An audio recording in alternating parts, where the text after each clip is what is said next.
জয় গুরু বন্দে পুরুষোত্তমম। মানব জীবনে সমস্যা ছিল, আছে, থাকবে। সেগুলো সমাধানও যুক্তিসঙ্গত রকমের খোঁজার প্রক্রিয়াও থাকবে অব্যাহত। আচার্যদেব এমন সমস্যা সমাধানে কারীর মনে যে যুক্তি ও বোধের উন্মেষ ঘটিয়ে দিয়ে থাকেন, তা জেনে মনে হয় সমস্যার মূলে আমাদের বোধের ন্যূনতা। একদা একটি মা আচার্যকে জ্যোতিষ বলেছে ছেলের খারাপ হবে। আচার্য বললেন, খারাপ হলে কি হবে তাতে? মাটি কোনো উত্তর দিচ্ছেন না দেখে তিনি নিজেই বলছেন, খুঁটিটা ধরা আছে কি না, অর্থাৎ ঠাকুরকে ধরা থাকলেই হয়। ওই মা বললেন ধরা আছে। আচার্য বললেন তাহলেই হবে। মাটি আরও বললেন, বড় ছেলেকে শ্বশুরবাড়ির লোক জড়িবুটি দিয়ে কাবু করেছে। আচার্য শোনেন, জড়িবুটি দিয়ে কেউ কাউকে কাবু করতে পারে না। আমরা কাবু হতে ইচ্ছা করলেই কাবু হই, একদম কোনো জড়িবুটির সাধ্য নাই আমাকে কাবু করে দেবে। আমি বসে আছি, সারা পৃথিবী এত লোক আছে, তারা আমাকে জড়িবুটি দিয়ে তার ইচ্ছানুযায়ী করুক, আমি আমার ইচ্ছানুযায়ী চলি। সেই জন্যই জগন্নাথ ছোটো, আমার ইচ্ছা হলে তবেই তাকে ধরতে পারি। ঈশ্বরের সাধ্য নেই আমাকে পরিচালিত করার। তিনি উদ্বুদ্ধ করবেন, তিনি সামনে এসে দাঁড়াবেন, তিনি পথ আলোকিত করেই রাখবেন আমার জন্য। কিন্তু ওই আলোকিত পথ আমি ধরব কি অন্ধকারের দিকে ছুটব সেটা আমার ইচ্ছা তাই না।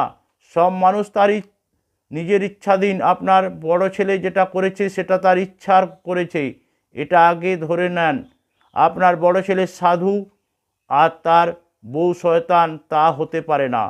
এটাই যদি আপনার মেয়ে হতো তাহলে মেয়েটা আপনার সাধু, জামাইটা শ্বশুরবাড়ির লোকেরা শয়তান। তাই আপনি ভাবতেন না। মাটি নীরব। আচার্যদেবের আরও বলেন, কেন ওই রকম ভাবেন? সবাইকেই সমদর্শীয় চোখে দেখবেন। আপনি তো মা, বৌমার আপনি মা, সমানভাবে ভাবতে হয়। আমার ছেলেটার বুদ্ধি নাই, সে এরকম করে থাকেনি। সে হয়তো নিজেরটুকু ভাবতে চেষ্টা করা শুরু করেছে, তাই না? চলেন সবাইকে নিয়ে।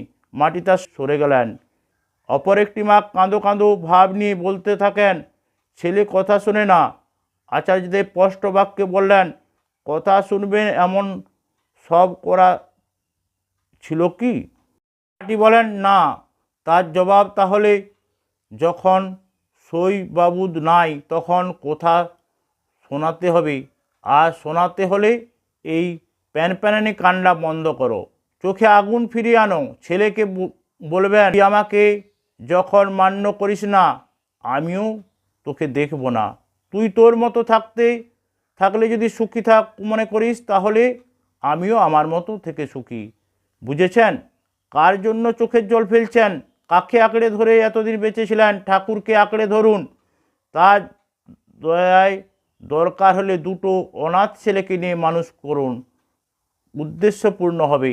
কখনো সন্তানকে এত মর্যাদা দেবেন না, সে মাথায় চড়ে উঠে। সন্তানকে বেশি মর্যাদা দেবেন, মাথা চড়ে যাবে।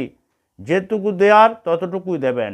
একটা মানুষকে আত্মজ হিসাবে যতটুকু মর্যাদা দেওয়া যায় তার বেশি এক চুলও দেবেন না। জন্য আমি পেছন ঘুরতে থাকি এখনো। পেছনে না, বেশি মাথায় চড়াবেন, সব শেষ। কান্নাকাটি বলে কোনো বস্তু নাই। কাঁদবে ছেলে, হা হুতাশ করবে ও যে আমি আমার বাবা মার সাথে এমন আচরণ করেছি, যাতে সে অনুতপ্ত হয় তার ব্যবস্থা করেন, কান্না থামান। একটা ছেলের কাছে বাবা মার প্রয়োজন সব সময়, কিন্তু বাবা মার কাছে ছেলের প্রয়োজন বড়জোর 2-4 দিন। শেষ সময়টা আমার বাবার তো আমাকে কোনোদিনই প্রয়োজন হলো না, তিনি নিজেই কাজ করে নিতেন। অপর এক দৃষ্টান্ত, অসমের এক যুবক তার মাকে নিয়ে এসেছে। যুবকটি বিকম পড়ছে, পাস করে মাস্টার ডিগ্রি করবে নাকি চাকরির চেষ্টা করবে, এই তার নিবেদন। যুবকটি 2 হাতের আঙ্গুলে 7-8 খানা আংটি। আচার্যদেব যুবকটির কথা শুনে আমার প্রতি বলছেন, ওদের পরিবারের গ্রহের প্রতি একটা দুর্বলতা আছে, আঙ্গুলে 1 গাদা আংটি। ওকে বলবেন, তুমি যাকে মুখ্য করে চলবে সেই জীবনের মুখ্য থাকবেন, যে জায়গায় দাঁড়িয়ে আছো সেখান থেকে না সরলে যেমন আর একজন সেখানে দাঁড়াতে পারে না, সেরকম যদি এইসব গহরত্ন মুখ্য হয়ে তাহলে ঠাকুরে তোমার জীবনে গৌণ হয়ে থাকবেন। তাই সর্বাগ্যে ভেবে দেখো তুমি কাকে মুখ্য করে চাও। যদি ঠাকুরকে মুখ্য করতে চাও তাহলে তার নীতিবিধি যথাসময় মেনে চলতে হবে। আমি যুবকটির কাছে গিয়ে তার আশীর্বাদী কথাগুলো জানিয়ে হাতের আংটিগুলো খুলে ফেলার ইঙ্গিত দিলাম। সে তখন সেগুলো খুলে ফেলল। যুবকটি মায়ের আবদার ছেড়ে নিজের আচার্যদেবের সুমুখ থেকে সরাসরি কিছু নির্দেশ বাক্য শুনুক। যুবকটিও জানতে চায় সে এরকম পড়বে কি না। ফলে যুবকটিকে তার দৃষ্টির পরিসরে নিয়ে এসে তাকে জানালাম, আজ্ঞে আপনার নির্দেশ জানানোর পর আংটিগুলো খুলে ফেলল। তখন তিনি সরাসরি যুবকটিকে বললেন, খুলে ফেলার দরকার নেই, তবে খেয়াল রাখতে হবে ওতেই যেন আবদ্ধ হয়ে না পড়ি।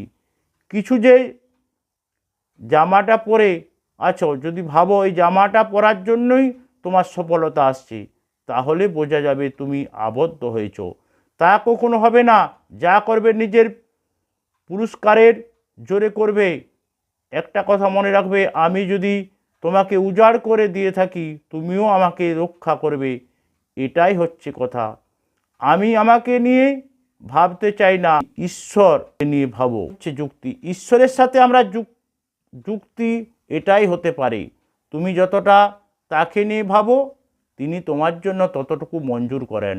সারাদিনে তুমি 24 ঘন্টার মধ্যে যত মুহূর্ত তার জন্য ভাবছ, ঠিক ততটা মুহূর্তই তিনি তোমার জন্য ভাবছেন।